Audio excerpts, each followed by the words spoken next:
ከኢትዮጵያ ወደ አረብ ኤምሬት መምጣት ላሰባችሁ ልጆችና እዚህ ሀገር ላይ አዲስ ካምፓኒ ገብታችሁ መስራት ለያዛችሁ ልጆች መኖሪያ ፍቃድ ላልተቀበላችሁ ለእናንተ ነው ምክሬ። እናንተ ያየሁት ችግር ምንድነው? ስህተት ብዙ ልጆች አሁን ተስፋ አለው ነገሩ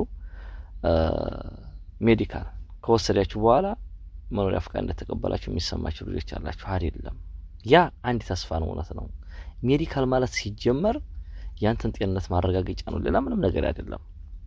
ግን እናንተ ሜዲካል ወሰዳችሁ ማለት አንድ እርምጃ ተራመዳችሁ ማለት ነው። ጥሩ ካምፓኒ ከሆነ ያ ካምፓኒ ደግሞ እናንተን ያንን ሜዲካል ወስዶ ዝም የሚላችሁ ከሆነ እናንተ እንዲያከስሩ ኋላ ላይ ልንገራችሁ። የመጣችሁበት ቪዛ ወይንም ኤምፕሎይመንት 2 ወር ሊሆን ይችላል። ያ 2 ወር ካለፈው በኋላ ደግሞ እናንተ ባለሳሳት እዚህ ላይ ከተሳሳት ቁረሙኝ ካለፈው በኋላ እናንተ ያ 2 ወር እናንተ ገራማ ውስጥ እንዲያገቡ ከገባችሁ በኋላ ሰውየው ካምፓኒ ሊያስተካክለው ይችላል። ግን እናንተም ፖሊስ ካገኘ ያሳፍራችኋል። ተጠንቀቁ።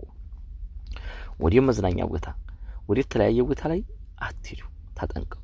እዛው ቁጭ ብላችሁ አይዲያችሁን ሰውየው እንዴት እንደሚጨርስላችሁ መኖሪያ ፍቃዳችሁን ሰውየው ጋር እዛው ሆናችሁ አስጨርሱ።